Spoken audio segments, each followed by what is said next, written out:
ఈ ప్లాన్ పూర్తి pure term. Sum assured 1 crore పెట్టాము. మేల్ అండ్ మెన్కి స్మోకింగ్ హ్యాబిట్ లేని వాళ్ళకి ఈ ప్రీమియం ఎంత పడుతుంది అనేది క్యాలిక్యులేట్ చేశాము. 12 సంవత్సరాలు పే చేస్తారు. స్టిల్ తను 75 year వచ్చే వరకు ఈ 1 crore అన్నది ప్రొటెక్షన్ కవరేజ్లో ఉంటుంది. In any risk coverage, any death risk జరిగినప్పుడు ఆ పేమెంట్ నామినీకి ఇచ్చి పాలసీ అన్నది క్లోజ్ చేయడం జరుగుతుంది. సపోజ్ ఒక 36 years ఉన్న వ్యక్తి 42,000 ప్రీమియం పడుతుంది. ఇంటూ 12 సంవత్సరాలు కడతాడు. తను 75వ సంవత్సరం వచ్చే వరకు ఈ రిస్క్ కవరేజ్ ఉంటుంది. ఇన్ కేస్ 75 సంవత్సరాలు ఏం రిస్క్ జరిగినా ఆ ₹1 crore ఫ్యామిలీకి ఇచ్చి పాలసీ క్లోజ్ చేస్తారు.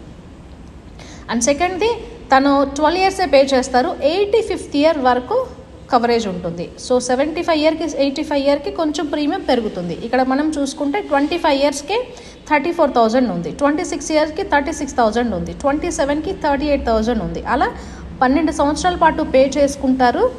స్టిల్ కవరేజ్ అన్నది 85 years వరకు ఉంటుంది. 85 years లోపల ఎనీ రిస్క్ జరిగినప్పుడు ఆ 1 crore నామినీకి ఇచ్చి పాలసీ అన్నది క్లోజ్ చేయడం జరుగుతుంది. ఒక టర్మ్ పాలసీ 100 సేవింగ్స్ ప్లాన్తో ఈక్వల్. ప్రతి ఒక్క ఫ్యామిలీ అండ్ రెస్పాన్సిబిలిటీ ఉన్న వాళ్ళు ఎవరైనా సరే టర్మ్ ఇన్సూరెన్స్ అన్నది కంపల్సరీ తీసుకోవాలి. అయితే ఈ టర్మ్ ఇన్సూరెన్స్ తీసుకోవడానికి మనకి కంపల్సరీ కావాల్సింది ఇన్కమ్ సోర్స్ ఏంటి అని అడుగుతారు. అంటే ఒకటి జాబ్ చేస్తారా, జాబ్ చేస్తే కనుక 6 months bank transaction, 3 months salary slips కావాలి. సో బిజినెస్ అయితే కనుక ఐటీ ఫైల్ చేస్తారా, సో ఐటీఆర్లో ఎంత ఉండాలి అంటే మినిమం 3 lakhs అబోవ్ నుంచి కూడా మనము ఈ టర్మ్ ఇన్సూరెన్స్ అన్నది ఇవ్వచ్చు. ఆ టర్మ్ ఇన్సూరెన్స్ ప్రీమియం అన్నది మన హెల్త్ కండిషన్ మీద, ఏజ్ మీద, ఇన్కమ్ మీద ఆధారపడి ఉంటుంది.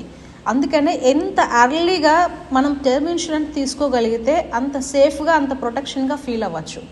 హెల్త్ ఇష్యూస్ వచ్చిన తర్వాత టర్మ్ ఇన్సూరెన్స్ ఇవ్వరు. సో రాకముందే తీసుకుంటే బెటర్గా ఉంటుంది.